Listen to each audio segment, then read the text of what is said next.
So ఈ repo rate భారీగా తగ్గించారు. రెపో రేట్ వల్ల చాలా ఉపయోగం ఉంటుందండి, చాలా లాభాలు ఉంటాయి. మెయిన్గా ఏంటంటే ఈ హోమ్ లోన్ తీసుకున్న వాళ్ళు తీసుకోబోయే వాళ్ళకి చాలా బెనిఫిట్ అవుతుంది.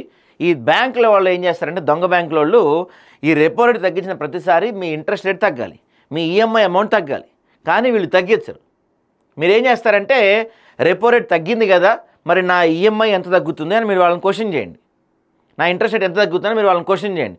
వాళ్ళు అలా కుదరదు, ఏమీ తగ్గలేదు, మీకేం అప్లై కాదు అంటే, సరే నేను నా లోన్ని ఈ బ్యాంకు నుంచి వేరే బ్యాంకుకి మార్చేసుకుంటా అని చెప్పి వాడికి వార్నింగ్ ఇవ్వండి, బెదిరించండి. ఏం సిగ్గేం లేదు.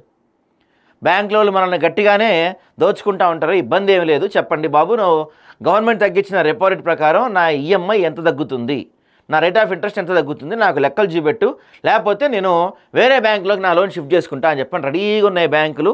ఈ బ్యాంకులోంచి మీరు వేరే బ్యాంకులోకి వెళ్తా అంటే కళ్ళు మూసుకొని తీసుకుంటారు, హోమ్ లోన్స్ కాబట్టి. అడగండి, నిలదీయండి. గృహ వాహన రుణాలపై తగ్గనున్న ఈఎంఐల భారం. రెపో రేటు 0.25% తగ్గింపు, 5.25% తగ్గిన రెపో రేటు. భవిష్యత్తు రేట్లపై తటస్థ వైఖరి యథాతథంగా కొనసాగింపు.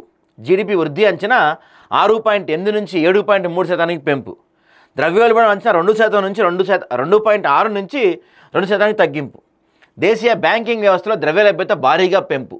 ఓఎంఓ ద్వారా 1,00,000 కోట్ల ప్రభుత్వ బాండ్ల కొనుగోలు. 45,000 కోట్ల డాలర్లు రూపీ మార్పిడి వేల నిర్వహణ. ద్రవ్య పరపతి సమీక్ష నిర్ణయాలు ప్రకటించిన ఆర్బీఐ.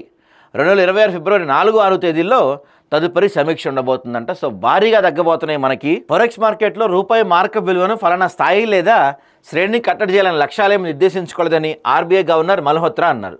రూపాయి విలువను మార్కెట్ పరిస్థితులను నిర్ణయిస్తాయని పరపతి సమీక్ష అనంతరం ఏర్పాటు చేసిన మీడియా సమావేశం ఆయన చెప్పారంట. ఎందుకంటే ఈ రెపో రేట్ తగ్గించారు, కానీ మనకి డాలర్తో రూపాయి రేటు మాత్రం ఆల్ టైమ్ కనిష్టానికి పడిపోతూ ఉంది. ఇప్పుడు 90 రూపాయలు ఉంది ఒక డాలర్ రేటు. అంటే ఒక డాలర్కి ఇండియా 90 రూపాయలతో సమానం అంట. అంత స్థాయిలో దిగజారిపోయింది. చరిత్రలో ఎన్నడూ లేనంత లోయెస్ట్ లో అనమాట ఇది. 90 రూపాయలు ఎప్పుడూ లేదు.